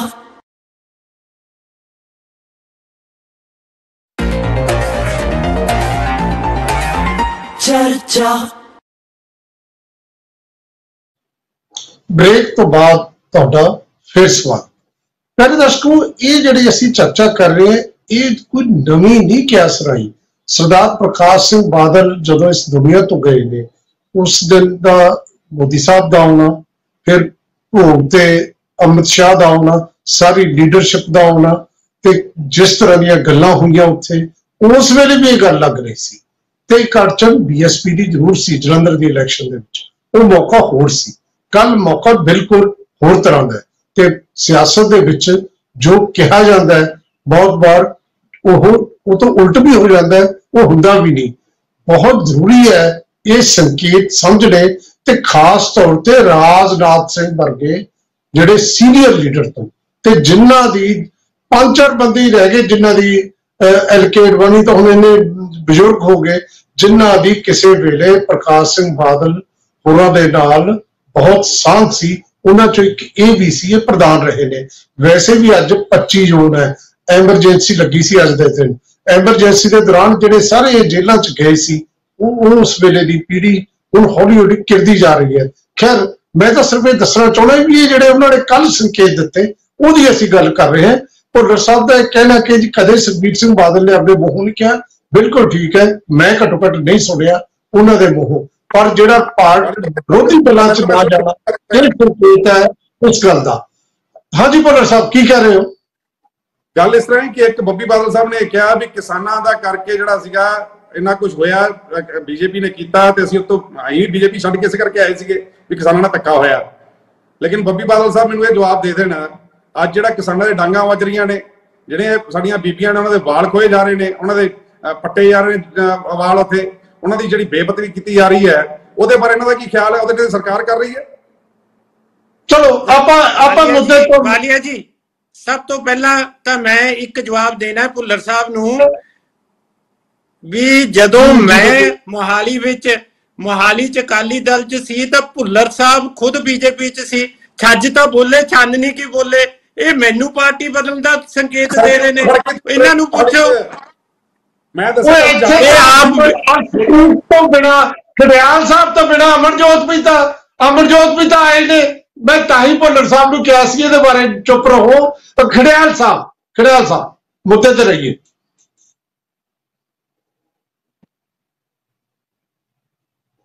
ਆ ਰਹੀ ਹੈ ਖੜਿਆਲ ਸਾਹਿਬ, ਆਵਾਜ਼ ਨਹੀਂ ਆ ਰਹੀ ਤੁਹਾਡੀ। ਆਵਾਜ਼ ਆ ਰਹੀ ਹੈ ਜੀ? ਹਾਂ ਜੀ ਹਾਂ, ਹੁਣ ਕਰੋ ਗੱਲ। ਧੰਨਵਾਦ। ਵਾਲੀਆ ਸਾਹਿਬ, ਮੈਨੂੰ ਬੜੀ ਹੈਰਾਨਗੀ ਹੋਈ ਜਦੋਂ ਭਾਰਤੀ ਜਨਤਾ ਪਾਰਟੀ ਨੇ ਇਹ ਗੱਲ ਕਹੀ ਵੀ ਸ਼੍ਰੋਮਣੀ ਅਕਾਲੀ ਦਲ ਸਾਡੀ ਅਲਾਇੰਸ ਕਿਉਂ ਛੱਡ ਗਿਆ, ਤੇ ਅਸੀਂ ਅੱਜ ਵੀ ਬੜੀ ਇੱਜ਼ਤ ਕਰਦੇ ਆਂ, ਬੜਾ ਪਿਆਰ ਕਰਦੇ ਆਂ। ਤੇ ਮੈਨੂੰ ਇਹ ਲੱਗਦਾ ਕਿ ਭਾਰਤੀ ਜਨਤਾ ਪਾਰਟੀ ਨੂੰ ਆਪਣੀ ਯਾਦਾਸ਼ਤ ਜਿਹੜੀ ਹੈ ਉਹ ਥੋੜੀ ਦਰੁਸਤ ਕਰ ਲੈਣੀ ਚਾਹੀਦੀ ਹੈ। ਜਦੋਂ 700 ਕਿਸਾਨ ਸ਼ਹੀਦ ਹੋਏ ਹੈ, ਜਦੋਂ ਕਿਸਾਨਾਂ ਦਾ 1 ਸਾਲ ਖਰਾਬ ਕੀਤਾ ਤੁਸੀਂ, ਤੇ ਉਹਦੇ ਬਾਅਦ ਮਾਫੀ ਮੰਗੀ ਹੈ, ਉਹਦੇ ਕਰਕੇ ਜੋ ਮੈਨੂੰ ਯਾਦ ਹੈ ਸ਼੍ਰੋਮਣੀ ਅਕਾਲੀ ਦਲ ਨੇ ਅਲਾਇੰਸ ਤੋੜੀ ਸੀਗੀ। ਪਹਿਲਾਂ ਸ਼੍ਰੋਮਣੀ ਅਕਾਲੀ ਦਲ ਨੇ ਹੱਕ ਦੇ ਵਿੱਚ ਵੀਡੀਓਜ਼ ਬਣਾਤੀਆਂ ਵਾਲੀਆ ਸਾਹਿਬ, ਉਦੋਂ ਬਾਅਦ ਇਹਨਾਂ ਨੇ ਅਲਾਇੰਸ ਤੋੜਤੀ। ਵੀਡੀਓਜ਼ ਹੱਕ ਦੇ ਵਿੱਚ ਕ੍ਰਿਸ਼ੀ ਕਾਨੂੰਨ ਦੇ ਬਣਾਈਆਂ ਸੀਗੀਆਂ, ਬਾਅਦ ਚ ਇਹਨਾਂ ਨੇ ਸਟੈਂਡ ਬਦਲਿਆ ਸੀ, ਜੋ ਇਹ ਅਕਸਰ ਕਰਦੇ ਆ। ਹੁਣ ਦੂਜੀ ਗੱਲ ਇਹ ਹੈ ਕਿ ਸ਼੍ਰੋਮਣੀ ਅਕਾਲੀ ਦਲ ਨੂੰ ਮੈਂ ਪੁੱਛਣਾ ਚਾਹੂੰਗਾ ਕਿ ਸ਼੍ਰੋਮਣੀ ਅਕਾਲੀ ਦਲ ਅਲਾਇੰਸ ਨੂੰ ਕੰਸੀਡਰ ਕਰ ਰਿਹਾ ਹੈ ਜਾਂ ਨਹੀਂ ਕੰਸੀਡਰ ਕਰ ਰਿਹਾ, ਕਿਉਂਕਿ ਭਾਰਤੀ ਜਨਤਾ ਪਾਰਟੀ ਨੇ ਨਾ ਤਾਂ ਐਗਜ਼ੈਂਪਸ਼ਨ ਦਿੱਤੀ ਵੈਲਿਊ ਕੱਟਸ ਤੇ, ਨਾ ਆਰਡੀਐਫ ਦਾ ਪੈਸਾ ਦਿੱਤਾ, ਨਾ ਐਨਐਚਐਮ ਦਾ ਪੈਸਾ ਦਿੱਤਾ, ਨਾ ਸਾਨੂੰ ਵਧੀਆ ਬਜਟ ਐਲੋਕੇਸ਼ਨ ਕੀਤੀ, ਨਾ ਸਾਨੂੰ ਪੈਕੇਜ ਦਿੱਤੇ। ਪੰਜਾਬ ਦੇ ਨਾਲ ਮਤਰੇਈ ਮਾਂ ਵਾਲਾ ਸਲੂਕ ਤਾਂ ਕਰਦੇ ਆ। ਸੋ ਕੀ ਉਹਦੇ ਬਾਵਜੂਦ ਤੁਸੀਂ ਕਰੋਗੇ, ਭੁਲਾ ਦੋਗੇ 700 ਕਿਸਾਨਾਂ ਦੀ ਸ਼ਹੀਦੀ? ਭੁਲਾ ਦੋਗੇ ਲਖੀਮਪੁਰ ਦੇ ਵਿੱਚ ਕੀ ਹੋਇਆ, ਭੁਲਾ ਦੋਗੇ ਭਾਰਤੀ ਜਨਤਾ ਪਾਰਟੀ ਨੇ ਕੀ ਵਿਵਹਾਰ ਕੀਤਾ ਸਾਡੇ ਕਿਸਾਨਾਂ ਨਾਲ। ਤੇ ਅੱਜ ਦੱਸੋ, ਕਿਉਂਕਿ ਸ਼੍ਰੋਮਣੀ ਅਕਾਲੀ ਦਲ ਨੂੰ ਨਾ ਬਾਲੀਆ ਸਾਹਿਬ ਬੜੀ ਤਕਲੀਫ ਹੋਈ ਜਦੋਂ ਆਪੋਜੀਸ਼ਨ ਯੂਨਿਟੀ ਦੀ ਮੀਟ ਹੋਈ ਸੀਗੀ ਪਟਨਾ ਬਿਹਾਰ ਦੇ ਵਿੱਚ। ਸ਼੍ਰੋਮਣੀ ਅਕਾਲੀ ਦਲ ਨੇ ਗੱਲ ਕਹੀ, ਤੁਹਾਡੀ ਨੈਤਿਕਤਾ ਕਿੱਥੇ ਗਈ ਹੈ, ਤੁਹਾਡੇ ਅਸੂਲ, ਤੁਹਾਡੇ ਪ੍ਰਿੰਸੀਪਲਸ ਕਿੱਥੇ ਗਏ ਹੈ? ਤੁਸੀਂ ਤਾਂ ਇੱਕ ਦੂਜੇ ਦੇ ਵਿਰੋਧੀ ਸੀ, ਬੜਾ ਕੁਝ ਇੱਕ ਦੂਜੇ ਦੇ ਖਿਲਾਫ ਕਹਿੰਦੇ ਸੀਗੇ, ਅੱਜ ਸਾਰੇ ਇਕੱਠੇ ਹੋਣ ਨੂੰ ਫਿਰਦੇ ਹੋ। ਤੇ ਮੈਂ ਅੱਜ ਸ਼੍ਰੋਮਣੀ ਅਕਾਲੀ ਦਲ ਨੂੰ ਪੁੱਛਦਾ ਹਾਂ, ਜੇ ਤੁਸੀਂ ਅਲਾਈਅੰਸ ਕਰਨ ਲਈ ਤਿਆਰ ਹੋ ਤੇ ਫਿਰ ਤੁਹਾਡੀ ਨੈਤਿਕਤਾ, ਤੁਹਾਡੇ ਅਸੂਲ, ਤੁਹਾਡੇ ਪ੍ਰਿੰਸੀਪਲ ਕਿੱਥੇ ਗਏ? ਹੁਣ ਆ ਜਾਂਦੇ ਆ ਭਾਰਤੀ ਜਨਤਾ ਪਾਰਟੀ ਤੇ। ਭਾਰਤੀ ਜਨਤਾ ਪਾਰਟੀ ਦੇ ਲੀਡਰਸ ਨੇ ਨਾ ਵਾਲੀਆ ਸਾਹਿਬ ਪਰਸੋਂ ਗੱਲ ਕਹੀ, ਕਹਿੰਦੇ ਕਿ ਕਾਂਗਰਸ ਪਾਰਟੀ ਦੀ ਕਮਜ਼ੋਰੀ ਦੀ ਨਿਸ਼ਾਨੀ ਹੈ ਜੋ ਇਹਨਾਂ ਨੂੰ ਅਲਾਈਅੰਸ ਕਰਨੀ ਪੈ ਰਹੀ ਹੈ। ਹੁਣ ਮੈਂ ਭਾਰਤੀ ਜਨਤਾ ਪਾਰਟੀ ਨੂੰ ਪੁੱਛਦਾ ਹਾਂ ਕਿ ਇਹ ਤੁਹਾਡੀ ਕਮਜ਼ੋਰੀ ਦੀ ਨਿਸ਼ਾਨੀ ਨਹੀਂ ਕਿ ਤੁਹਾਨੂੰ ਅਲਾਈਅੰਸ ਕਰਨ ਦੀ ਜ਼ਰੂਰਤ ਪੈ ਰਹੀ ਹੈ? ਤੁਹਾਡੀ ਐਨਡੀਏ ਦੇ ਵਿੱਚ 15 ਤੋਂ ਜ਼ਿਆਦਾ ਅਲਾਈਅੰਸ ਪਾਰਟਨਰਸ ਨੇ। ਜੇ ਤੁਹਾਡਾ ਤਰਕ ਇਹ ਹੈ ਅਲਾਈਅੰਸ ਹੋਣ ਦਾ ਮਤਲਬ ਕਮਜ਼ੋਰੀ ਹੈ, ਅਲਾਈਅੰਸ ਹੋਣ ਦਾ ਮਤਲਬ ਹੈ ਵੀ ਤੁਸੀਂ ਜਿੱਤ ਨਹੀਂ ਸਕਦੇ, ਤਾਂ 15 ਪਾਰਟੀਆਂ ਦੇ ਨਾਲ ਜਿਹੜੀ ਅਲਾਈਅੰਸ ਹੈ ਉਹ ਤੋੜੋ ਜਾਂ ਆਪਦੇ ਦੋਹਰੇ ਮਾਪਦੰਡ ਤਿਆਰ ਦਿਓ। ਹੁਣ ਤੀਜੀ ਗੱਲ ਵਾਲੀਆ ਸਾਹਿਬ, ਜ਼ਰੂਰੀ ਗੱਲ ਕਿ ਸ਼੍ਰੋਮਣੀ ਅਕਾਲੀ ਦਲ, ਤੁਸੀਂ ਕਿਹਾ ਵਾਲੀਆ ਸਾਹਿਬ ਕਿ ਮੀਟਿੰਗ ਦੇ ਵਿੱਚ ਨਹੀਂ ਆਇਆ ਪਟਨਾ ਦੇ ਵਿੱਚ। ਵਾਲੀਆ ਸਾਹਿਬ ਇਹ ਤੁਸੀਂ ਗਲਤ ਕਿਹਾ। ਸ਼੍ਰੋਮਣੀ ਅਕਾਲੀ ਦਲ ਨੂੰ ਨਿਯੋਤਾ ਦੇਵਾਂਗੇ ਤਾਂ ਸ਼੍ਰੋਮਣੀ ਅਕਾਲੀ ਦਲ ਆਊਗਾ। ਸ਼੍ਰੋਮਣੀ ਅਕਾਲੀ ਦਲ ਹੁਣ ਮਿਸਟਰ ਇੰਡੀਆ ਬਣ ਚੁੱਕਿਆ ਹੈ, ਪੰਜਾਬ ਦੀ ਪੋਲਿਟਿਕਸ ਚੋਂ ਵੀ ਗਾਇਬ ਹੋ ਚੁੱਕਿਆ ਹੈ, ਨੈਸ਼ਨਲ ਪੋਲਿਟਿਕਸ ਚੋਂ ਆਲਰੇਡੀ ਗਾਇਬ ਸੀਗਾ। ਹੁਣ ਆ ਜਾਂਦੇ ਆਪਾਂ ਭਾਰਤੀ ਜਨਤਾ ਪਾਰਟੀ ਤੇ। ਜੇ ਕਰ ਵੀ ਲੈਂਦੇ ਅਲਾਈਅੰਸ ਕੋਈ ਬੜਾ ਫਰਕ ਪੈਣਾ ਨਹੀਂ, ਲੇਕਿਨ ਮੈਂ ਦੋ ਚੀਜ਼ਾਂ ਯਾਦ ਕਰਾਉਂਗਾ। ਲਾਸਟ ਪੁਆਇੰਟ ਹੈ, ਹਰਦੀਪ ਪੁਰੀ ਸਾਹਿਬ ਦੇ ਬਿਆਨ ਕੀ ਸੀਗੇ? ਕਹਿੰਦੇ 25 ਸਾਲ ਅਸੀਂ ਬਹੁਤ ਸਫਰ ਕੀਤਾ ਹੈ, ਬਹੁਤ ਤੰਗ ਹੋਏ ਹਾਂ ਸ਼੍ਰੋਮਣੀ ਅਕਾਲੀ ਦਲ ਦੇ ਨਾਲ ਅਲਾਈਅੰਸ ਕਰਕੇ। ਦੂਜਾ ਬਿਆਨ ਕਹਿੰਦੇ ਸ਼੍ਰੋਮਣੀ ਅਕਾਲੀ ਦਲ ਫੇਲ ਹੋ ਚੁੱਕਿਆ ਹੈ ਲੋਕਾਂ ਦੀ ਐਕਸਪੈਕਟੇਸ਼ਨਸ ਨੂੰ, ਜੋ ਲੋਕਾਂ ਦੀ ਜ਼ਰੂਰਤ ਹੈ ਉਹਨੂੰ ਸਮਝਣ ਦੇ ਵਿੱਚ। ਤੀਜਾ ਕਹਿੰਦੇ ਸ਼੍ਰੋਮਣੀ ਅਕਾਲੀ ਦਲ ਨੇ ਕ੍ਰੈਡੀਬਿਲਿਟੀ ਗਵਾ ਲਈ ਆਪਦੀ ਵੋਟਰਾਂ ਦੇ ਵਿੱਚ, ਤੇ ਜਲੰਧਰ ਉਹਦਾ ਪ੍ਰੂਫ ਹੈ। ਕਹਿੰਦੇ ਜਲੰਧਰ ਦੇ ਵਿੱਚ ਜੋ ਰਿਜ਼ਲਟ ਆਇਆ, ਤੇ ਕਹਿੰਦੇ ਜੇ ਕਿਸੇ ਨੂੰ ਇੰਟਰਸਟ ਹੈਗਾ ਬੀਜੇਪੀ ਜੁਆਇਨ ਕਰਨ ਚ ਤਾਂ ਉਹ ਛੱਡ ਕੇ ਸ਼੍ਰੋਮਣੀ ਅਕਾਲੀ ਦਲ ਸਾਨੂੰ ਜੁਆਇਨ ਕਰ ਲੈ। ਤੇ ਇੱਥੋਂ ਤੱਕ ਇਹਨਾਂ ਦੇ ਪ੍ਰਧਾਨ ਬੀਜੇਪੀ ਦੇ ਪੰਜਾਬ ਦੇ ਅਸ਼ਵਨੀ ਸ਼ਰਮਾ ਸਾਹਿਬ ਕਹਿੰਦੇ ਕਿ ਅਸੀਂ ਕੋਈ ਵੀ ਕਾਸਟ ਤੇ ਕੁਝ ਮਰਜ਼ੀ ਹੋ ਜੇ ਇਹਨਾਂ ਦੇ ਨਾਲ, ਕਹਿੰਦੇ ਅਸੀਂ ਅਲਾਈਅੰਸ ਨਹੀਂ ਕਰਨੀ, ਸਾਰੇ ਸੀਟਾਂ ਅਸੀਂ ਆਪਦੇ ਦਮ ਤੇ ਕੰਟੈਸਟ ਕਰਾਂਗੇ। ਸੋ ਕਨਫਿਊਜ਼ਨ ਕਿੰਨੀ ਹੈ ਭਾਰਤੀ ਜਨਤਾ ਪਾਰਟੀ ਦੇ ਵਿੱਚ? ਕੋਈ ਕਹ ਰਿਹਾ ਅਲਾਈਅੰਸ ਕਰਨੀ ਹੈ, ਕੋਈ ਕਹ ਰਿਹਾ ਨਹੀਂ ਕਰਨੀ। ਪਹਿਲਾਂ ਆਪਣੀ ਪਾਰਟੀ ਦਾ ਸਾਹਮਣੇ ਵੀ ਸਟੈਂਡ ਕੀ ਹੈ, ਫਿਰ ਗੱਲ ਕਰੋ। ਫਰੋਲ ਸਾਹਿਬ ਤੁਸੀਂ ਪੁਰਾਣੇ ਬੰਦੇ ਹੋ ਗਏ, ਹੁਣ ਤੁਹਾਨੂੰ ਵੀ ਪਤਾ ਹੈ ਇਹ ਜਿਹੜੀ ਲੀਡਰਸ਼ਿਪ ਦੀਆਂ ਤੁਸੀਂ ਉਦਾਹਰਨਾਂ ਦੇ ਰਹੇ ਹੋ। ਇਹ ਜਦੋਂ ਖੇਤੀ ਕਾਨੂੰਨਾਂ ਦੇ ਮਾਮਲੇ ਵੀ ਕਹਿੰਦੇ ਸੀ ਕਾਨੂੰਨ ਕਦੇ ਵਾਪਸ ਨਹੀਂ ਹੋਣੇ, ਸਵੇਤ ਖੇਤੀ ਮੰਤਰੀ ਤੋਮਰ ਸਾਹਿਬ ਕੌਣ ਪੁੱਛਦਾ? ਜਦੋਂ ਉਹਨਾਂ ਨੇ ਕੀਤਾ ਇਹਨਾਂ ਨੂੰ ਪੁੱਛੀਏ ਵੀ ਤੁਸੀਂ ਕਹਿੰਦੇ ਸੀ ਕਦੇ ਵੀ ਇੱਕ ਕਦਮ ਵੀ ਪਿੱਛੇ ਨਹੀਂ ਜਾਂਦੇ ਮੋਦੀ ਸਾਹਿਬ, ਕਿਵੇਂ ਹੋ ਗਿਆ? ਰਹੀ ਗੱਲ ਤੁਸੀਂ ਜਿਹੜੀ ਦੂਜੀ ਕਹੀ ਹੈ ਕਿ ਅਲਾਈਅੰਸ ਤੋੜਿਆ, ਜਿੱਥੇ ਤੱਕ ਮੇਰਾ ਖਿਆਲ ਹੈ ਅੰਡਰ ਪ੍ਰੈਸ਼ਰ ਤੋੜਿਆ, ਉਹਨਾਂ ਨੇ ਆਪਣੀ ਮਰਜ਼ੀ ਨਾਲ ਨਹੀਂ ਅਲਾਈਅੰਸ ਤੋੜਿਆ ਸੀ। ਉਦੋਂ ਜਦੋਂ ਬੈਠ ਕੇ ਸਾਹਮਣੇ ਕਿਸਾਨ ਧਰਨਾ ਲਾ ਕੇ ਤੋੜਨਾ ਪਿਆ ਸੀ, ਇਹ ਗੱਲ ਸੀ। ਔਰ ਅਖੀਰ ਤੱਕ ਬਾਦਲ ਸਾਹਿਬ ਨੂੰ ਇਸ ਗੱਲ ਦੀ ਨਮੋਸ਼ੀ ਰਹੀ ਹੋਊਗੀ ਕਿ ਮੈਥੋਂ ਵੀ ਕਾਨੂੰਨਾਂ ਦੇ ਹੱਕ 'ਚ ਇਹਨਾਂ ਨੇ ਭਾਸ਼ਣ ਦਵਾ ਲਿਆ ਸੀ। ਬਹੁਤ ਸਾਰੀਆਂ ਗੱਲਾਂ ਨੇ, ਇਹ ਜਿਹੜੀਆਂ ਗੱਲਾਂ ਤੁਸੀਂ ਕੀਤੀਆਂ ਨੇ ਜੀ, ਉਹ ਅਸ਼ਵਨੀ ਸ਼ਰਮਾ ਜੀ ਤੇ ਹਰਦੀਪ ਪੁਰੀ ਨੇ ਕੀ ਕਿਹਾ, ਇਹ ਕੋਈ ਮਾਇਨੇ ਨਹੀਂ ਰੱਖਦੇ। ਆਪਣੇ ਕੋਲ ਬਹੁਤ ਵੱਡੀ ਲਿਸਟ ਹੈ ਪਹਿਲਾਂ ਕੀ ਹੁੰਦਾ। ਇਹ ਤਾਂ ਦੋ ਤਿੰਨ ਬੰਦੇ ਜਦੋਂ ਵੱਡੇ ਫੈਸਲਾ ਕਰਨਗੇ ਉਹੀ ਹੋਏਗਾ। ਜਿਹੜੀ ਗੱਲ ਇੱਕ ਹੋਰ ਕਹੀ ਹੈ ਖੜਿਆਲ ਸਾਹਿਬ ਨੇ ਕਿ ਸੱਦਾ ਨਹੀਂ, ਸੱਦਾ ਸੁਖਬੀਰ ਸਿੰਘ ਬਾਦਲ ਨੂੰ ਨਿਤੀਸ਼ ਕੁਮਾਰ ਦਾ ਆਇਆ ਸੀ, ਨਹੀਂ ਗਏ ਸੀ ਉੱਥੇ ਜਿੱਥੇ ਪਟਨੇ ਦੇ ਵਿੱਚ ਇਹਨਾਂ ਦੀ ਮੀਟਿੰਗ ਹੋਈ ਸੀ। ਅਮਰਜੋਤ ਰਾਮੋਵਾਲੀਆ ਜੀ। ਵਾਲੀਆ ਸਾਹਿਬ ਮੈਨੂੰ ਹੁਣ 1-2 ਮਿੰਟ ਦੇ ਦਿਓ, ਬੋਝ ਬਾਹਲਾ ਪੈ ਗਿਆ। ਪਹਿਲੀ ਗੱਲ ਮੈਂ ਕਲੀਅਰ ਕਰਦਾ ਕਿ ਭਾਰਤੀ ਜਨਤਾ ਪਾਰਟੀ ਪੰਜਾਬ ਇਕਾਈ ਬਿਲਕੁਲ ਕਿਸੇ ਨੇ ਗੱਲ ਨਹੀਂ ਕਹੀ ਕਿ ਅਸੀਂ ਸਮਝੌਤਾ ਕਰ ਰਹੇ ਹਾਂ, ਔਰ ਨਾ ਹੀ ਅਸੀਂ ਸਮਝੌਤਾ ਕਰ ਰਹੇ ਹਾਂ। ਮੈਂ ਕਲੀਅਰ ਕਰਦਾ, ਇਹ ਗੱਲ ਰਿਪੀਟ ਨਾ ਕਰਨੀ ਪਵੇ। ਅਸੀਂ 13 ਦੀਆਂ 13 ਸੀਟਾਂ ਲੜਾਂਗੇ। ਅਸੀਂ ਬਹੁਤ ਮਜ਼ਬੂਤੀ ਨਾਲ ਪਿੰਡਾਂ ਤੱਕ ਵੀ ਪਕੜ ਵਧਾ ਰਹੇ ਹਾਂ। ਸਾਡੀ ਹੁਣ ਅਸੀਂ ਸਾਰੇ ਦੇਸ਼ ਵਿੱਚ ਹਰ ਜ਼ਿਲ੍ਹੇ ਦੇ ਵਿੱਚ ਸਾਡੇ ਪ੍ਰੋਗਰਾਮ ਹੋਏ ਆ। ਅਸੀਂ ਭਾਰਤੀ ਜਨਤਾ ਪਾਰਟੀ ਨੇ ਦੇਸ਼ ਭਰ ਵਿੱਚ ਜੋ ਸਕੀਮਾਂ ਬਣਾਈਆਂ, ਜੋ ਰਾਸ਼ਨ ਕਾਰਡ ਤੋਂ ਲੈ ਕੇ ਕੇਂਦਰ ਜੋ ਰਾਸ਼ਨ ਵੰਡਦਾ, ਔਰ ਉਹ ਤੋਂ ਲੈ ਕੇ 6,000 ਰੁਪਏ ਸਾਲਾਨਾ ਪੈਨਸ਼ਨ ਕਿਸਾਨਾਂ ਦੀ, ਆਯੁਸ਼ਮਾਨ ਮੁੰਦਰ ਯੋਜਨਾ, ਔਰ ਸਮਾਲ ਬਿਜ਼ਨਸ ਨੂੰ ਜਿਹੜੇ ਹੈਗੇ ਆ ਕਰਜ਼ਾ ਦੇਣ ਦੀ ਯੋਜਨਾ, ਇਹ ਸਾਰੀਆਂ ਵੱਡੀਆਂ ਯੋਜਨਾ ਦੇ ਕਾਰਨ ਅਸੀਂ ਬੜੀ ਮਜ਼ਬੂਤ ਪਕੜ ਰੱਖਦੇ ਹਾਂ ਹਿੰਦੁਸਤਾਨ ਦੇ ਵਿੱਚ, ਔਰ ਪੰਜਾਬ ਵਿੱਚ ਵੀ ਅਸੀਂ ਆਪਦੀ ਪਕੜ ਵਧਾ ਰਹੇ ਹਾਂ ਹਰ ਰੋਜ਼। जिथे अकाली दल की पकड़ घट रही है। असी कोई समझौता नहीं करना चाहते। हाँ, बादल साहब के फ्यूनरल ते मैं भी गई, मेरे पिता भी गए और भारतीय जनता पार्टी भी सारी दी सारी गई, केंद्र तो भी लोग आए। जेड़े अकाली दल नाल रुस्से हुए लीडर सी वो भी गए। सरदार प्रकाश सिंह बादल कोई छोटे इंसान नहीं सन, उन्होंने अपनी तमाम उम्र पॉलिटिक्स दे विच गुजारी है, बड़ियां कुर्बानियां कीतियां, धर्म युद्ध मोर्चे चलाए। उन्होंने सत्कार देना बनता सी, और सत्कार देना एक होर गल है और अलग होना होर गल है। फिर मैं जब लोग अलग हो जाते हैं और रिश्ते का नहीं तोड़ते, सिर्फ आपदे बिजनेस आपदे कारोबार तोड़ते हैं। एक गल मैं आम आदमी पार्टी नूं जवाब देदा कि आम आदमी पार्टी ये कहते हैं कि साडे ते इल्जाम लाउंदे आ। पहला मैनू ये दस दो भी ठूठा फड़ के कौन तुरिया ते कांग्रेस दे वेड़े च खड़ के सानू किते राहुल गांधी एक मिनट लई मिलण दी इजाजत दे दे, अरविंद केजरीवाल कर रहे हैं। वो आदमी जिहड़ा कह रहा सी कि असी हिंदुस्तान भर विच कदे किसी नाल अलायंस नहीं करना, और अज अलायंस कर रहे हैं। कांग्रेस दे मैं प्रवक्ता से पूछना चाहूंगी कि जे तुसी देश भर विच कांग्रेस अलायंस कर रहे तां की तुसी आम आदमी पार्टी पंजाब च नहीं अलायंस करूगी। फिर बी पार्टी इन्हां दी होई आम आदमी पार्टी के साडी जिहड़ी साडे ते इल्जाम लाउंदे आ। कांग्रेस के प्रवक्ता ने एक होर गल कही कि असी तरक्की नहीं दी, पंजाब नूं कुछ नहीं दिता। असी पंजाब नूं फिरोजपुर सैटेलाइट याद आवे, इन्हां दी याद शक्ति नूं वधादा मड़ा जा, जरा दिमाग ते जोर पाओ। जो फिरोजपुर सैटेलाइट आ रहा सी ते किहने वापस भेजा?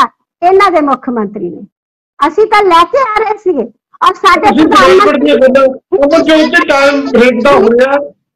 अमरजोत जी मैं दोबारा आना है थोड़े को, थोड़ा तुसी काफी गल्लां आपदी डिवेलपमेंट दी दसदियां।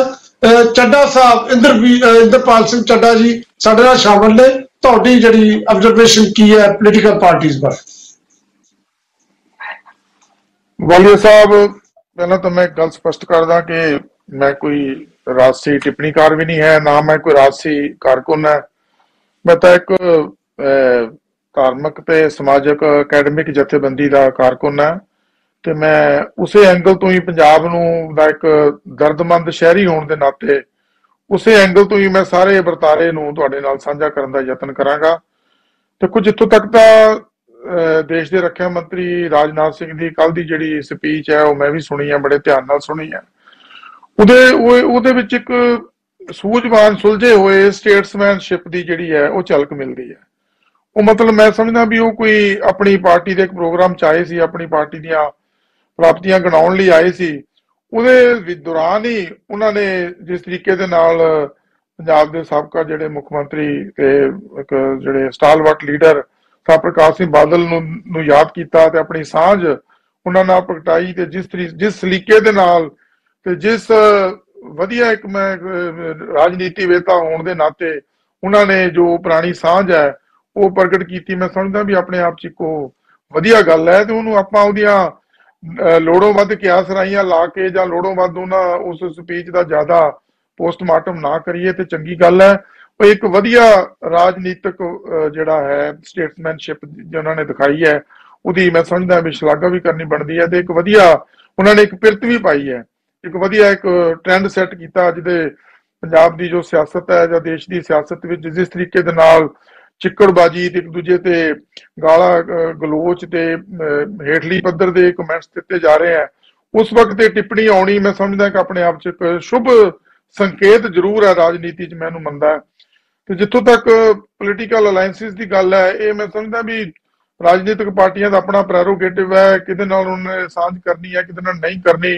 ਇਹ ਨੀਡ ਬੇਸਡ ਹੁੰਦੇ ਆ। ਅੱਜ ਕੱਲ ਉਹ ਪੁਰਾਣੀਆਂ ਗੱਲਾਂ ਤਾਂ ਖਤਮ ਹੋ ਗਈਆਂ ਕਿ 9 ਮਾਸ ਦਾ ਰਿਸ਼ਤਾ ਹੈ ਜਾਂ ਆਈਡੀਓਲੋਜੀਕਲ ਕੋਈ ਬੇਸ ਬਣਾ ਕੇ ਕੀਤਾ। ਅੱਜ ਕੱਲ ਤਾਂ ਬਿਲਕੁਲ ਪਿਓਰ ਨੀਡ ਬੇਸਡ ਤੇ ਇੱਕ ਪਿਓਰ ਜਿਹਨੂੰ ਮੈਂ ਕਹਿ ਲਾਂ ਵੀ ਆਪਣੀ ਸੈਲਫਿਸ਼ ਮੋਟਿਵ ਨੂੰ ਲੈ ਕੇ ਜੋ ਵੀ ਹੈ ਅਲਾਇੰਸ ਹੋ ਰਹੇ ਆ।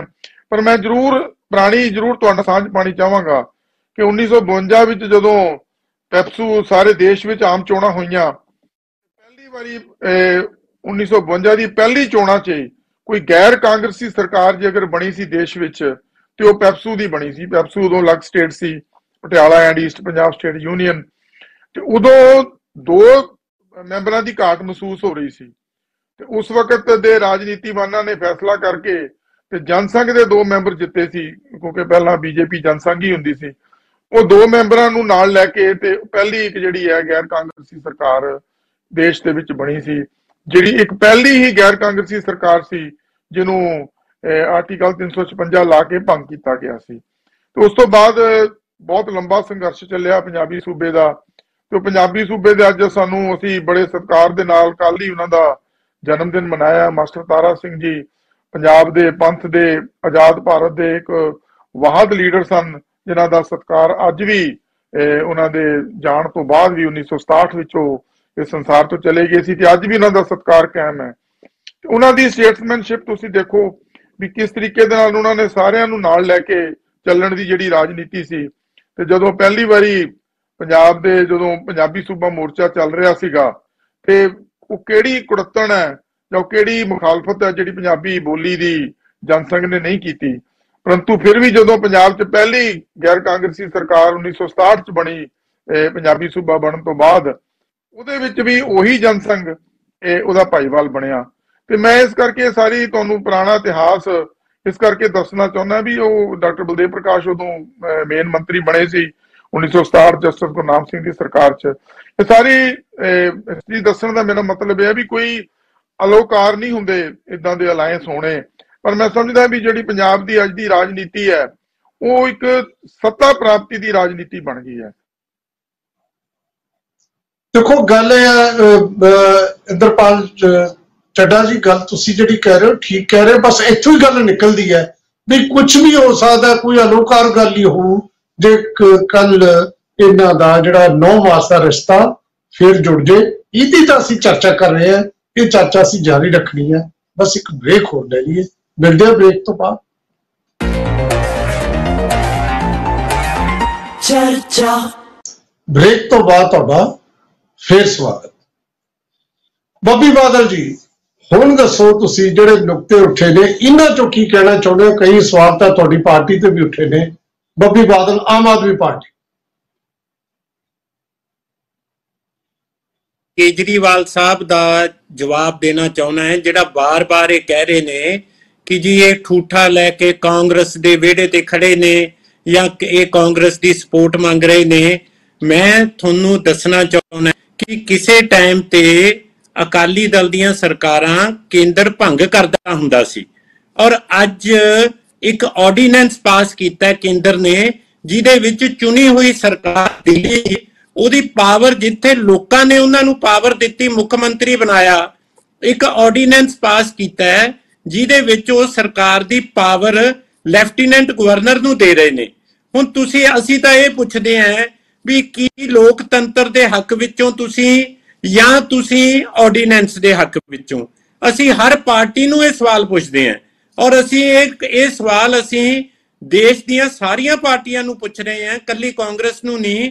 ਅਸੀਂ ਇਹ ਵੀ ਮਹਿਸੂਸ ਕਰਦੇ ਹਾਂ ਕਿ ਇੱਕ ਟਾਈਮ ਤੇ ਜਦੋਂ ਇਹ ਕਹਿੰਦੇ ਹੁੰਦੇ ਸੀ ਕਿ ਸਾਡੇ ਨਾਲ ਧੱਕਾ ਹੁੰਦਾ ਹੈ, ਸਾਡੀ ਸਰਕਾਰ ਤੋੜ ਦਿੰਦੇ ਹੈ, ਇਹ ਆਰਡੀਨੈਂਸ ਇੱਕ ਲੋਕਤੰਤਰ ਦੇ ਉੱਤੇ ਧੱਬਾ ਹੈ, ਔਰ ਅੱਜ ਇਹ ਹਿਟਲਰ ਦੀ ਫਾਸੀਵਾਦੀ ਨੀਤੀ ਦਾ ਪ੍ਰਤੀਕ ਹੈ ਜਿਹੜਾ ਆਰਡੀਨੈਂਸ ਇਹ ਪਾਸ ਕਰ ਰਹੇ ਨੇ।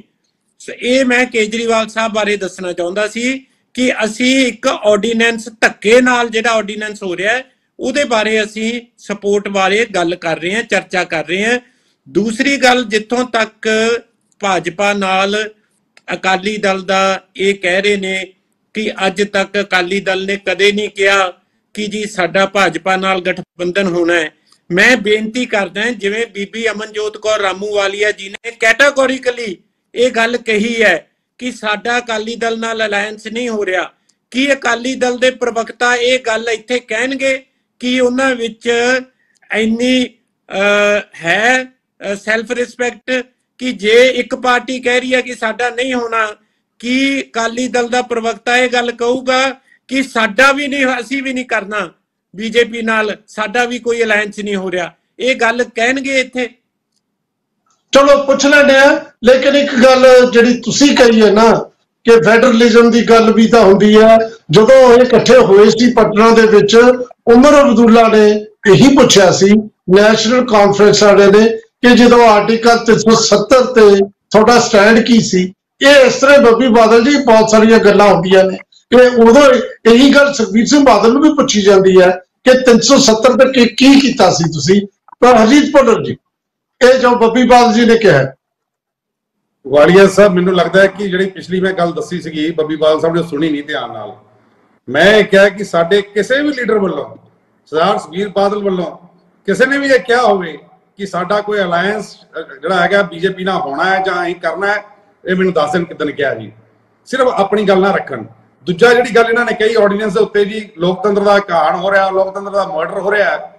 ਇੱਕ ਚੁਣੀ ਹੋਈ ਬਾਡੀ ਜਿਹੜੀ ਸ਼੍ਰੋਮਣੀ ਕਮੇਟੀ ਹੈ, ਉਹਦੇ ਜਦੋਂ ਹੱਕਾਂ ਦੇ ਉੱਤੇ ਤੁਸੀਂ ਡਾਕਾ ਮਾਰ ਰਹੇ ਹੋ ਵਿਧਾਨ ਸਭਾ 'ਚ ਬਹਿ ਕੇ, ਉਹ ਲੋਕਤੰਤਰ ਦਾ ਘਾਣ ਨਹੀਂ। ਇੱਕ ਗਵਰਨਰ ਦੀ ਜਿਹੜੀਆਂ ਪਾਵਰ ਨੇ ਉਹਨਾਂ ਤੇ ਡਾਕਾ ਮਾਰਨ ਦੀ ਕੋਸ਼ਿਸ਼ ਕਰਦੇ ਹੋ, ਉਹ ਲੋਕਤੰਤਰ ਦਾ ਘਾਣ ਨਹੀਂ। ਜਿਹੜੇ ਸੰਵਿਧਾਨ ਤੇ ਤੁਸੀਂ ਦਿਨ ਰਾਤ ਦਵਾਈ ਦਿੰਦੇ ਹੋ, ਡਾਕਟਰ ਅੰਬੇਦਕਰ ਦਾ ਨਾਂ ਜਪ ਕੇ ਤੁਸੀਂ ਦਵਾਈਆਂ ਦਿੰਦੇ ਹੋ ਵੀ ਹਾਂਜੀ ਸੰਵਿਧਾਨ ਸੰਵਿਧਾਨ ਸੰਵਿਧਾਨ, ਤੇ ਕੀ ਉਸ ਜਿਹੜੀ ਵਿਧਾਨ ਸਭਾ ਸੀਗੀ ਉਹਦੇ ਵਿੱਚ ਜਿਹੜੇ ਕੁਝ ਮਜ਼ਾਕ ਕੀਤੇ ਗਏ। ਮੈਂ ਬੱਬੀ ਬਾਦਲ ਸਾਹਿਬ ਨੂੰ ਵੀ ਕਹਿ ਦਿੰਦਾ ਕਿ ਜਿਹੜਾ ਇਸ਼ਾਰਾ ਉਹਨਾਂ ਨੇ ਦਾੜੀ ਨੂੰ ਲੈ ਕੇ ਕੀਤਾ ਸੀਗਾ ਉਹ ਬੱਬੀ ਬਾਦਲ ਸਾਹਿਬ ਤੇ ਵੀ ਲਾਗੂ ਹੁੰਦਾ ਹੈ। ਇਹ ਵੀ ਕਦੀ ਖੋਲ ਲੈਂਦੇ ਨੇ, ਕਦੀ ਬੰਦ ਕਰ ਲੈਂਦੇ ਨੇ। ਮਤਲਬ ਇਹ ਜਿਹੜੇ ਗੱਲਾਂ ਕੀਤੀਆਂ ਗਈਆਂ ਕੀ ਉਹ ਇੱਕ ਲੋਕਤੰਤਰ ਦਾ ਜਾਂ ਇੱਕ ਜਿਹੜਾ ਪੰਥ ਹੈ ਉਹ ਤੇ ਸਿੱਧਾ ਸਿੱਧਾ ਵਾਰ ਨਹੀਂ।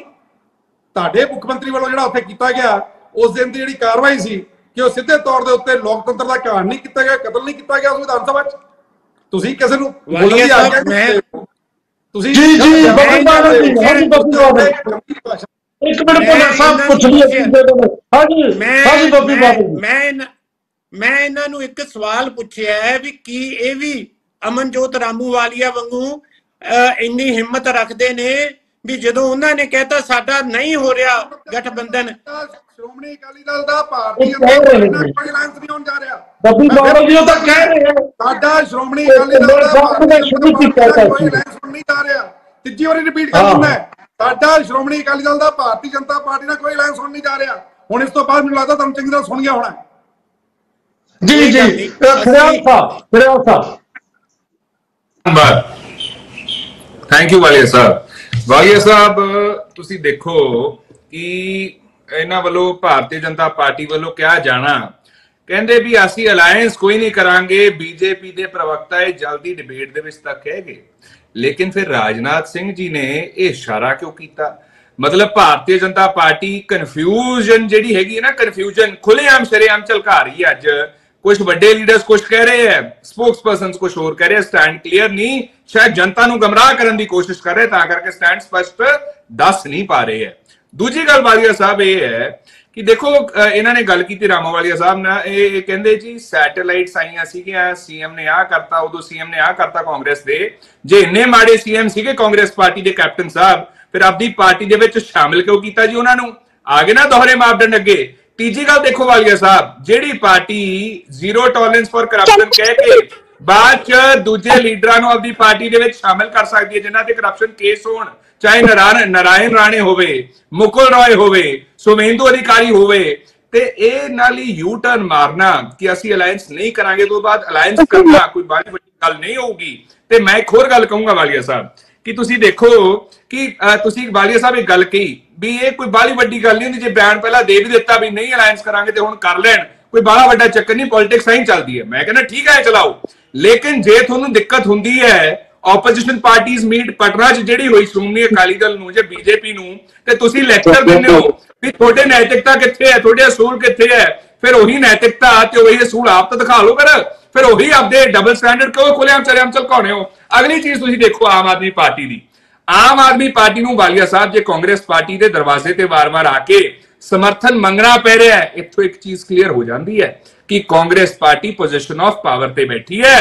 ਕਾਂਗਰਸ ਨੇ ਡਿਸਾਈਡ ਕਰਨਾ ਸਮਰਥਨ ਦੇਣਾ ਹੈ ਕਿ ਨਹੀਂ ਲੈਣਾ, ਤੇ ਇਹਨਾਂ ਨੂੰ ਪਤਾ ਵੀ ਕਾਂਗਰਸ ਕੋਲੇ ਸਭ ਤੋਂ ਜ਼ਿਆਦਾ ਐਮਪੀਜ਼ ਹੈ, ਸਭ ਤੋਂ ਜ਼ਿਆਦਾ ਇਨਫਲੂਐਂਸ ਹੈ, ਤਾਂ ਆ ਰਿਹਾ। ਦੂਜੀ ਗੱਲ, ਇਹ ਜੂਨ ਦੇ ਮਹੀਨੇ ਦੇ ਵਿੱਚ ਕੋਰਟ ਕਿਉਂ ਨਹੀਂ ਗਏ ਦਿੱਲੀ ਆਰਡੀਨੈਂਸ ਦੇ ਖਿਲਾਫ? ਵੈਕੇਸ਼ਨ ਬੈਂਚ ਬਹਿੰਦਾ, ਟ੍ਰਿਪਲ ਤਲਾਕ ਦਾ ਫੈਸਲਾ ਹੋਇਆ ਸੀਗਾ, ਐਨਜੇਏਸੀ ਦਾ ਫੈਸਲਾ ਹੋਇਆ ਸੀਗਾ, ਥੋੜਾ ਕਿੱਡੀ ਗੱਲ ਸੀ, ਹੋ ਜਾਂਦਾ ਚਲੇ ਜਾਂਦੇ, ਗਏ ਨਹੀਂ। ਤੀਜੀ ਗੱਲ, ਦੋਹਰੇ ਮਾਪਦੰਡ ਦੇਖੋ। ਆਮ ਆਦਮੀ ਪਾਰਟੀ ਸਾਡੇ ਤੇ ਇਲਜ਼ਾਮ ਲਾਉਂਦੀ ਸੀਗੀ ਤੁਸੀਂ ਹੋ ਜੀ, ਤੁਸੀਂ ਹੋ, ਅੱਜ ਸਾਡੇ ਕੋਲੇ ਆ ਕੇ ਸਾਡੇ ਤੋਂ ਸਮਰਥਨ ਮੰਗਣਾ ਪੈ ਗਿਆ ਨਾ, ਹੋ ਗਏ ਨਾ ਐਕਸਪੋਜ਼ ਆਮ ਆਦਮੀ ਪਾਰਟੀ ਵਾਲੇ। ਤੇ ਇੱਕ ਹੋਰ ਗੱਲ ਦੇਖੋ ਵਾਲੀਆ ਸਾਹਿਬ, ਜਦੋਂ 370 ਹਟਾਇਆ ਗਿਆ, ਆਮ ਆਦਮੀ ਪਾਰਟੀ ਨੇ ਨਾ ਜੰਮੂ ਕਸ਼ਮੀਰ ਨਾਲ ਸਟੈਂਡ ਲਿਆ, ਨਾ ਜੰਮੂ ਕਸ਼ਮੀਰ ਦੇ ਬਸ਼ਿੰਦਿਆਂ ਦੇ ਨਾਲ ਸਟੈਂਡ ਲਿਆ। ਇਹ ਵੀ ਇਹਨਾਂ ਦੇ ਦੋਹਰੇ ਮਾਪਦੰਡ ਹੈ। ਤੇ ਇੱਕ ਹੋਰ ਚੀਜ਼ ਤੁਸੀਂ ਦੇਖੋ ਕਿ ਜਦੋਂ ਅਜੀਤ ਦੇ ਪਲੇਟਫਾਰਮ ਤੇ ਸਾਰੇ ਵਾਲੀਆ ਸਾਹਿਬ ਇਕੱਠੇ ਹੋਏ ਸੀ ਨਾ, ਇਹਨਾਂ ਦੀ ਧੱਕੇਸ਼ਾਹੀ ਦੇ ਖਿਲਾਫ, ਇਹਨਾਂ ਦੇ ਸਪਰੈਸ਼ਨ ਦੇ ਖਿਲਾਫ ਮੀਡੀਆ ਦੇ ਨਾਲ ਜੋ ਇਹ ਕਰ ਰਹੇ ਸੀਗੇ, ਆਮ ਆਦਮੀ ਪਾਰਟੀ ਕਹਿੰਦੀ ਵੀ ਤੁਹਾਡੇ 'ਚ ਕੋਈ ਨੈਤਿਕਤਾ ਨਹੀਂ, ਤੁਸੀਂ ਸਾਰੇ ਵਿਰੋਧੀ ਸੀਗੇ ਇਕੱਠੇ ਹੋ ਗਏ ਇੱਕ ਪਲੇਟਫਾਰਮ ਤੇ। ਫਿਰ ਹੁਣ ਆਮ ਆਦਮੀ ਪਾਰਟੀ ਕੋ ਕਹਿ ਰਹੀ ਹੈ ਵੀ ਸਾਰੇ ਇਕੱਠੇ ਹੋ, ਤੁਹਾਡੇ 'ਚ ਕੋਈ ਨੈਤਿਕਤਾ ਨਹੀਂ ਹੈਗੀ, ਕੋਈ ਮੋਰਾਲਿਟੀ ਨਹੀਂ ਹੈਗੀ। ਆਮ ਆਦਮੀ ਪਾਰਟੀ ਆਪਦੇ ਆਪ ਨੂੰ ਵਾਰ-ਵਾਰ ਐਕਸਪੋਜ਼ ਕਰਦੀ ਹੈ। ਲਾਸਟ ਪੁਆਇੰਟ ਆਪ ਨਹੀਂ ਚਾਹੁੰਦੀ ਹੈ, ਲਾਸਟ ਪੁਆਇੰਟ ਹੈ, ਜੇ ਆਮ ਆਦਮੀ ਪਾਰਟੀ ਚਾਹੁੰਦੀ ਹੈ ਦੂਜੇ ਸਾਰਾ ਕੁਝ ਛੱਡ ਕੇ ਇਹਨਾਂ ਦੀ ਲੜਾਈ ਨੂੰ ਆਪਦੀ ਬਣਾਉਣ, ਤਾਂ ਆਮ ਆਦਮੀ ਪਾਰਟੀ ਨੂੰ ਵੀ ਦੂਜਿਆਂ ਦੀ ਲੜਾਈ ਨੂੰ ਆਪਦਾ ਬਣਾਉਣਾ ਪੈਣਾ। ਆਰਡੀਐਫ ਦੇ ਮਸਲੇ ਤੇ, ਬੀਬੀਐਮਬੀ ਦੇ ਮਸਲੇ ਤੇ, ਸਿਡਕੋ ਦੇ ਮਸਲੇ ਤੇ, ਸੈਂਟਰਲ ਸਰਵਿਸ ਰੂਲ ਤੇ, ਪੰਜਾਬ ਯੂਨੀਵਰਸਿਟੀ ਤੇ ਤੁਸੀਂ ਮਤਾ ਪਾਸ ਕਰੋ, ਦਿੱਲੀ ਵਿਧਾਨ ਸਭਾ ਦਾ ਸੈਸ਼ਨ ਬੁਲਾ ਕੇ, ਮਨਵੇਂ ਕੰਮ ਨਹੀਂ ਚੱਲੂਗਾ। ਜੀ ਵੈਸੇ ਉਹਨਾਂ ਨੇ ਬੱਬੀ ਬਾਦਲ ਨੇ ਗੱਲ ਕਲੀਅਰ ਕੀਤੀ ਸੀ ਇਹ ਕਿ ਅਸੀਂ ਕਿਸੇ ਨਾਲ ਇਕੱਠੇ ਨਹੀਂ, ਅਸੀਂ ਤਾਂ ਸਿਰਫ ਡੈਮੋਕ੍ਰੈਟਿਕ ਫੋਰਸਸ ਨੂੰ ਇੱਕ ਸਿਧਾਂਤਕ ਤੌਰ ਤੇ ਇਹਦੀ ਸਪੋਰਟ ਮੰਗ ਰਹੇ ਆ। ਇਹ ਉਹਨਾਂ ਨੇ ਕਿਹਾ ਸੀ। ਰਾਮੂ ਵਾਲੀਆ ਜੀ, ਅਮਨਜੋਤ ਰਾਮੂ ਵਾਲੀਆ।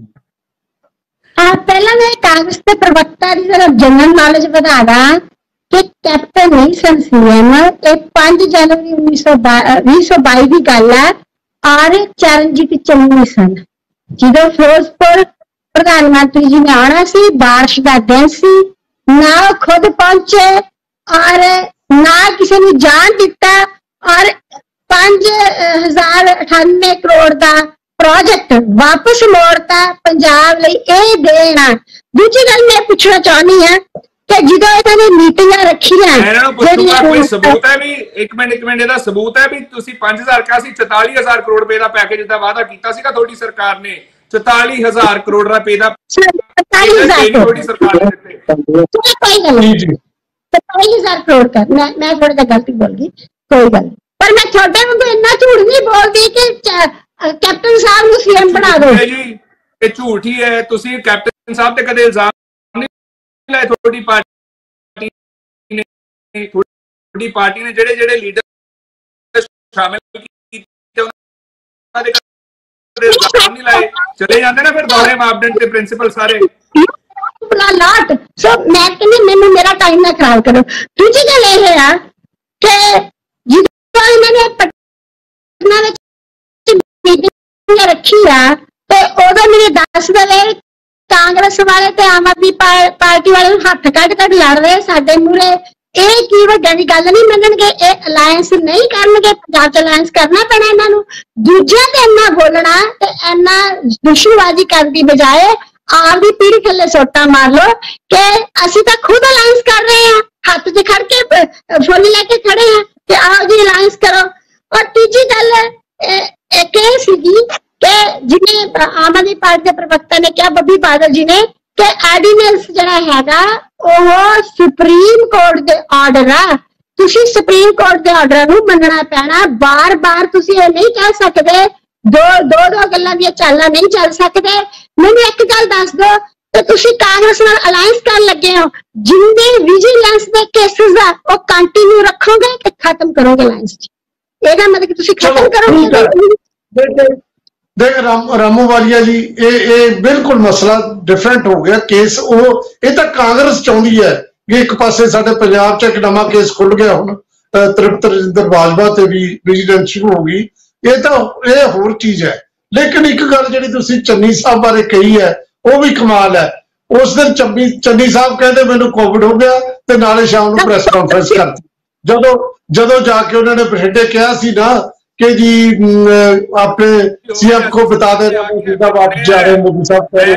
मैं चाहे जो मर्जी हो जब साडी ड्यूटी हो जाए सी अगे आने वाली है साहब, सानू ड्यूटी प्यारी है, सानू रिस्पांसिबिलिटी प्यारी है। जे ना प्रेस कॉन्फ्रेंस करदे फिर इन्होंने दोष लाना सीगा भी तुसी प्रेस कॉन्फ्रेंस। बीजेपी ने तो स्टैंड लिया ही कदे। मेरे को लास्ट 2 मिनट रह गए, चड्डा साहब की टिप्पणी ले लिए। 2 मिनट अखीरली टिप्पणी इंद्रपाल सिंह चड्डा जी चड्डा साहब। धर्म संकट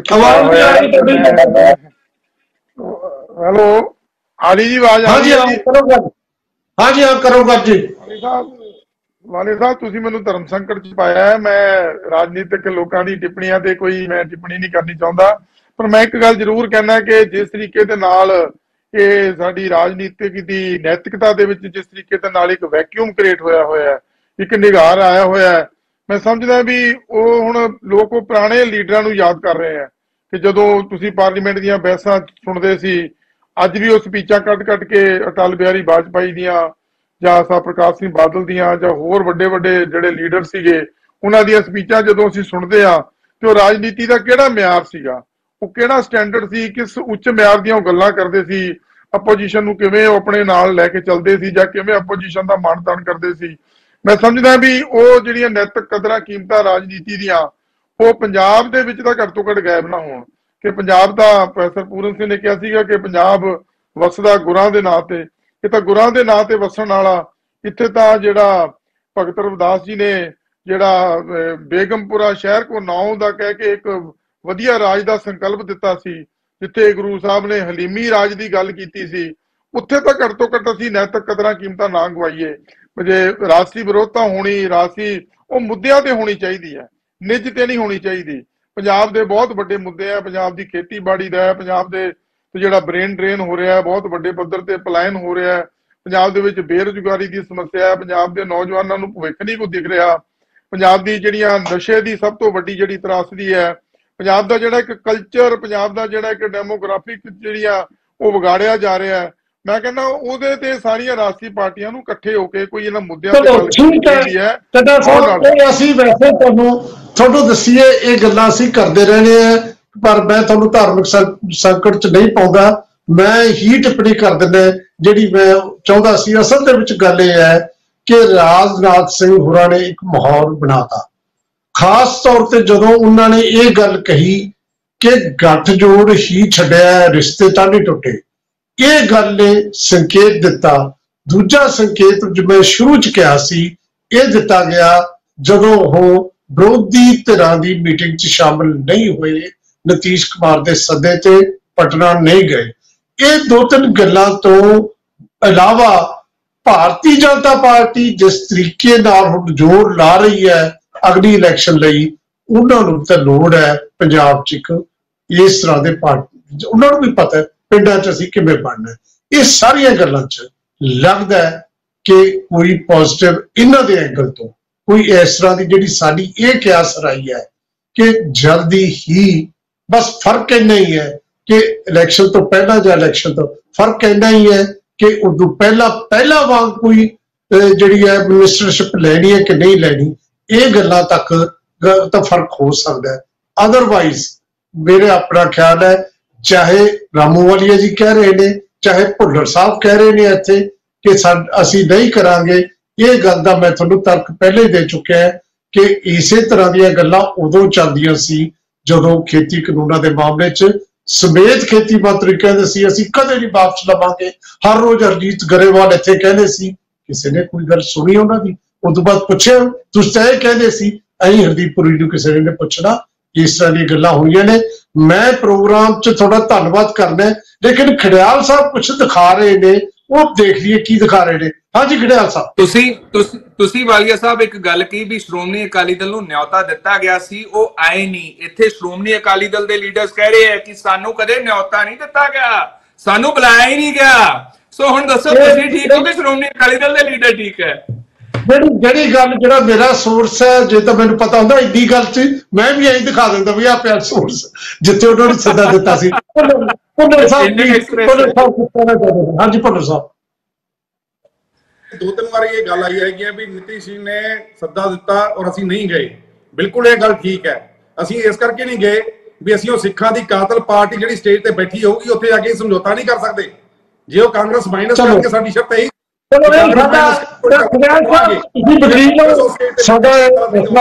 ਸਾਡਾ ਮਸਲਾ ਜਿਹੜਾ ਸੀ ਉਹ ਤੇ ਅਸੀਂ ਗੱਲ ਕੀਤੀ। ਔਰ ਪਿਆਰੇ ਦਰਸ਼ਕੋ, ਤੁਸੀਂ ਸਾਰੀਆਂ ਪਾਰਟੀਆਂ ਨੇ ਆਪਣੀ ਆਪਣੀ ਗੱਲ ਸੁਣੀ। ਜਿੱਦੇ ਕਦੇ ਸਮਝੌਤਾ ਹੋ ਗਿਆ ਨਾ, ਯਾਦ ਰੱਖਣ ਬੱਬੀ ਬਾਦਲ ਔਰ ਆਪਣੇ ਰਿਆਲ ਸਾਹਿਬ ਨੂੰ ਬੁਲਾਵਾਂਗੇ ਉੱਥੇ, ਚੱਡਾ ਸਾਹਿਬ, ਰਾਮੂਵਾਲੀਆ ਜੀ, ਖੜਿਆਲ ਸਾਹਿਬ, ਹਰਜੀਤ ਸਿੰਘ ਭੁੱਲਰ ਸਾਹਿਬ, ਬੱਬੀ ਬਾਦਲ ਜੀ, ਤੁਹਾਡਾ ਬਹੁਤ ਬਹੁਤ ਧੰਨਵਾਦ। ਤੁਸੀਂ ਇਹ ਆਪਣੀ ਗੱਲ ਕੀਤੀ। ਕੱਲ ਸਵੇਰੇ 8:40 ਖਬਰ ਤੇ ਨਜ਼ਰ ਹਰਜਿੰਦਰ ਵਾਲੀਆ ਸ਼ੋ, ਕੱਲ ਸ਼ਾਮ ਨੂੰ 5:30 ਵਜੇ ਚਰਚਾ 'ਚ ਫਿਰ ਮਿਲਾਂਗੇ। बहुत बहुत शुक्रिया। चर्चा